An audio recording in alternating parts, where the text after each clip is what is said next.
Good morning YouTube, it's Lynn from Perth, WA.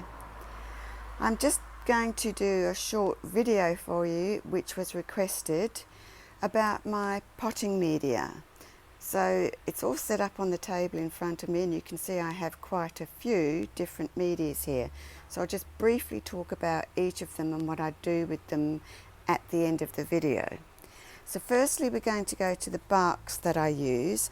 I mainly use orchid, and over there you can see the size of the bag I use. That's a 40 litre bag. There is another brand of bark that I sometimes use which is called Rich Grow, I think it's Rich Grow, and that's this bark here. So this is the Rich Grow, or Osgrow, no it's Osgrow, and it's quite a large bark. So this is the large, and I don't have a bag of large orchid open at the moment, so I've placed some nuggets which are roughly the size of the orchid bark. Now the Osgrow doesn't actually give the size of the bark, but you can see some of them are really large pieces compared with the orchid. So the orchid sizes come in 18 to 25, which would be this row here. This is 12 to 18, which is the medium, and I also have some more here, that's medium. Then we've got 9 to 12, which is smaller. If I get a few of the sizes in the frame there, you'll be able to actually see. If I do it this way, it's better for you. And then you've got the really small fines, which are used for potting up seedlings that have just been deflasked to keep them more wet. So the larger the bark, obviously the drier the mix is going to be, and the smaller, as in the fines and the 9 to 12, it's going to be a more moist mixture. Then my additives, and I've recently started using pumice, which is this one, and that comes in two sizes. And the larger one is, well actually it's quite a mix, it's 7 to 12 mil, and this one here is 4 to 10 mil. Then there's the, what do you call it, sorry, I'm having an aged moment here, perlite, and I use jumbo perlite, which is this one. And what I did here, I've got a tag, a name tag, and I find that, because I don't keep a rubber out in my grow area, and this is going to be a bit difficult while I'm trying to film it, but if I get a piece of perlite and I rub it over the pencil mark on my label, you can see it just takes it off extremely easy. So if you just rub it, it takes off the name, and you can, if you make a mistake when you're labeling, it just comes off. Just a quick tip that I found out. It also makes your labels, if they're very new and they're slippery, slidey, if you just give them a rub with perlite, a piece of perlite, it will actually make them a lot easier to write on. So that's another use for perlite that I use. And then on the similar theme, I have some polystyrene. Now this is extremely fine, and I mean extremely. And I did have a spoon here which I was going to use to touch it because it sticks. I'll just use this lid. So you can see how fine this is, really fine. Now, although polystyrene, you wouldn't think that you could use that in a mix, a lot of our more professional growers do use it, including our local nursery which is called Easy Grow. He puts it in his mix. Not only is it a filler, but it stays moist just a little bit longer. You can wet it and it stays moist just for a short while, and then it will dry off. Then we're going on to the more finer mixes, and I have some coir here with perlite in it. Now actually I thought I'd put some, I actually thought I'd decanted some. I did. Oh, here, this is coconut fibre, and the coir comes from a finer mix of that, or a finer, I don't know what the word I'm looking for is, refinement, if you like. And I sometimes use this for a very small plant that I'm trying to grow roots on, or if I've got something that I want to keep very wet, then I'll use the coir.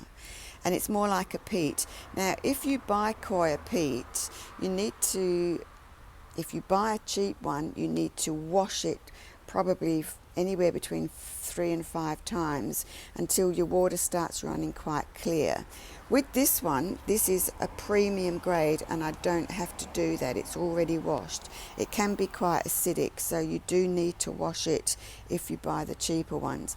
And also this is a cheaper mix, so this one I would have to wash over and over again because it comes out bright orange, the water, when you run it through. So you need to wash it until it becomes clear.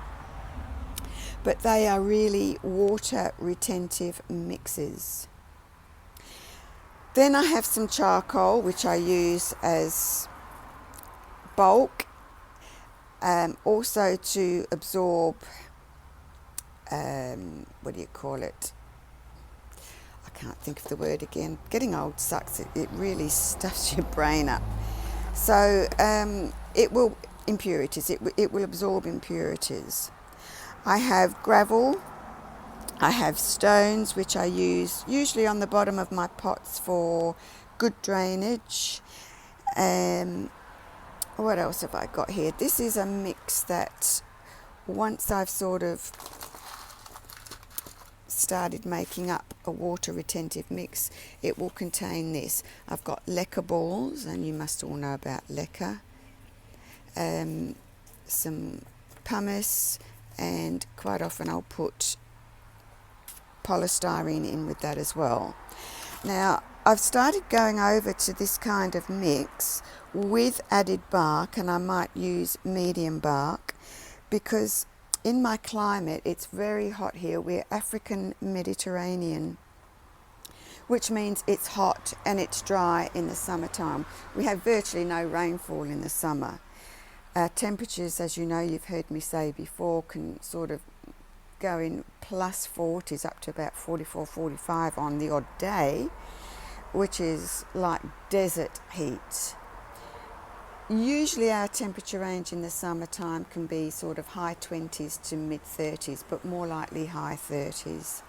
And in the winter time, our lows can get rarely in the single figures during the day, but just occasionally you might get a 9 or a 10, but they're usually about sort of 12 above to in the mid 20s during the winter. And spring and autumn are usually beautiful days, and that's where we'd get most of our rain, in the spring and autumn. So they're my mixes, and I use combinations of these mixes.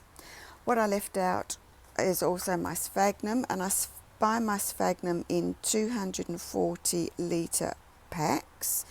And I have coir, which is the basket linings for your flower baskets. I use this on my mounts to try and keep humidity over the roots. What was I just going to say before I started on the coir? Yeah, the reason I buy sphagnum in a 240 bag is because it works out so much cheaper per litre if I do it that way. And when I'm buying in bulk, I contact all my friends who grow, and I sell them the mixes that I buy, or you know, whether it's the sphagnum or the perlite, because perlite comes in a 100 litre bag, and I divide it up between us, so it brings the cost of my mix down. It's just one way I have of reducing the costs of my media. And also means that I've got plenty on reserve, because normally what I do, like with my 240 litre bag of sphagnum, I'll sell half of that and then I'll keep half. That keeps me going for a few years. So these are my mixes, and usually with my bark I'll use the small stuff for smaller plants, the fine, the 9 to 12, that's the 9 to 12. The fines go for my if I need to use bark on my defly seedlings. Medium I'll use for more like oncidium types. The large I'll use for my cattleyas. And the mix in between I've started using so that I can water less frequently. And I'm doing, I've got a mix somewhere, I just don't know where it is. Oh, here, this will show you. These are mixes of all those, what I've just told you. So I've got bark, perlite, a bit of polystyrene, and the pumice mix, and some gravel. So they're my mixes I use for my cymbidiums. I will often use a finer mix. You can see I've got a finer mix, and this is coir actually. And if you're using coir with polystyrene, you don't have to water so often. And when you repot the mix, and you have to repot it every sort of no longer than 2 years, when you take your orchid out and just rinse it, it's just free of mix. It's so easy to wash the cymbidiums after they've been planted in that. And they actually do like growing in it. You get really good root systems. So there you are, that's an overall view of my potting mixes and what I use them for. See you in the next one.